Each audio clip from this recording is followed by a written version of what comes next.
Guinness Record. Ibu Bapak sekalian, selamat Natal.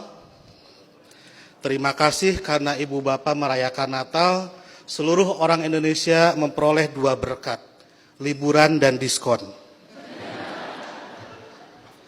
Tadi Bapak Pendeta bilang Natal juga seperti di Idul Fitri, beda-beda tanggal.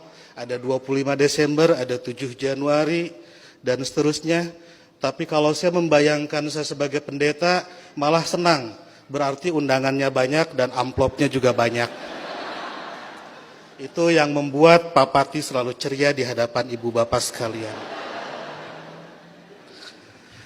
Ibu Bapak sekalian, ada banyak Muslim yang mengharamkan mengucapkan Selamat Natal, tapi saya tidak. Dan sebetulnya banyak juga orang Islam yang berpendapat mengucapkan Selamat Natal itu tidak apa-apa. Tapi mungkin yang datang ke gereja dan langsung mengucapkan hanya sedikit, salah satu di antaranya saya. Seperti dalam Alkitab, banyak yang terpanggil tetapi sedikit yang terpilih.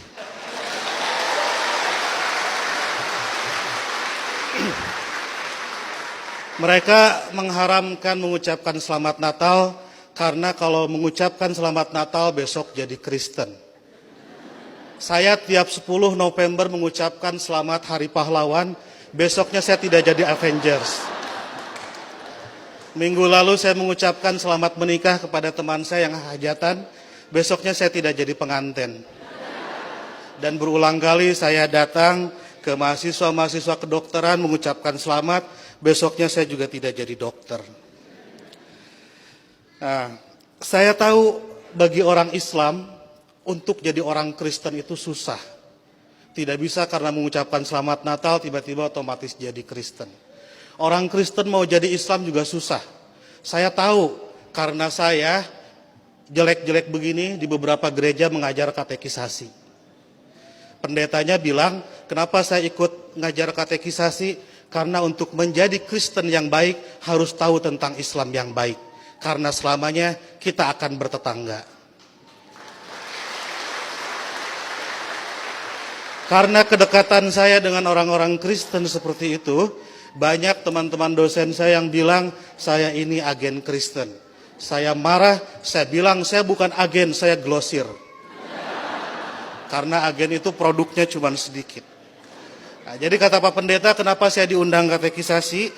Agar orang-orang Kristen tahu tentang Islam, dan sebaliknya orang Islam juga seharusnya tahu tentang Kristen, karena ke depan kita akan terus-menerus bertetangga. Sebagai sesama tetangga, wajar dong kalau orang tetangga sedang bergembira, saya ikut bergembira. Itulah makna ucapan Selamat Natal. Saya turut bergembira terhadap saudara-saudara yang sedang bergembira di hari Natal ini. Masa nggak boleh? Itu seperti kalau ada teman saya ulang tahun, saya mengucapkan selamat ulang tahun karena dia sedang berbahagia. Dan apakah dia betul hari itu lahir, tanggal itu lahir, tahun itu lahir, saya nggak tahu karena saya tidak pernah ngecek akte kelahirannya.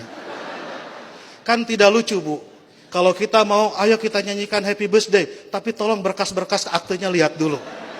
Itu keburu kehilangan mood. Jadi soal berbagi kebahagiaan itu tidak harus terlalu prosedural.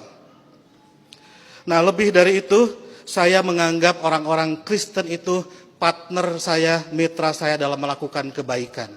Saya harus mendorong sebagai dai, sebagai pendakwah dalam Islam, saya harus mendorong orang Islam soleh, baik, taat dalam keislamannya. Dan saya juga harus mendorong orang-orang Kristen baik, soleh, taat dalam kekristenannya. Karena kalau masing-masing baik, tidak akan ada terjadi konflik. Jadi saya harus mendorong orang Kristen,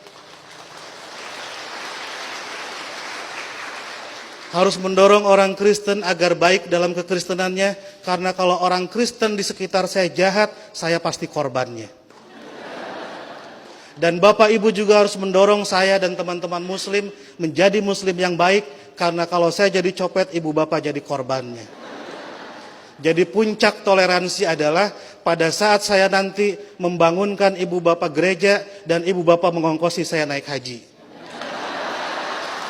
Ya. Karena satu sama lain harus mendorong dalam kebaikan. Oleh karena itu saya selalu bersedih kalau ada teman-teman Kristen gerejanya ditutup. Kalau ada teman-teman Kristen tidak boleh merayakan Natalan. Kalau ada teman-teman Kristen tidak boleh berdoa di rumah. Karena bukankah gereja, Natal dan berdoa adalah sarana orang Kristen untuk menjadi soleh dalam kekristenannya. Sebagaimana juga saya sebagai muslim membutuhkan masjid, membutuhkan Idul Fitri, membutuhkan salat untuk membuat muslim menjadi baik dalam kemuslimannya. Oleh karena itu, marilah kita sebagai sama-sama manusia mendorong satu sama lain agar baik, karena kita sama-sama diciptakan dari tanah. Kalau ada manusia yang tidak baik, mungkin dia dibikin dari tanah sengketa. Lebih dari itu, saya melihat kelahiran Kristus adalah berkah tidak hanya bagi orang Kristen, tapi juga untuk dunia. Karena dengan lahirnya Kristus, 3 miliar penduduk dunia menjadi beragama Kristen dan lebih berpotensi melakukan kebaikan dalam kekristenan itu. Dan ibu bapak harus juga mensyukuri kelahiran Nabi Muhammad, karena dengan lahirnya Nabi Muhammad 2,5 miliar penduduk dunia menjadi Islam dan lebih berpeluang berbuat baik dalam keislamannya. Jadi Kristus dan Muhammad adalah mitra yang kita semua harus meneruskan itu. Saya kira yang haram itu bukan mengucapkan selamat Natal. Yang haram itu adalah mulut yang menyakiti hati sesama manusia. Sekali lagi saya ucapkan selamat Natal, selamat berbahagia, dan agar saya tidak menyaingi pidatonya Pak Pendeta, saya akhiri.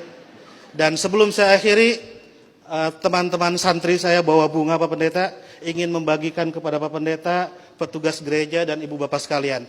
Tapi karena bunganya tidak banyak, yang dapat hanya sebagian, yang lain insya Allah dapat bunga bank untuk belanja Natal. Boleh bagi bunga? Oke.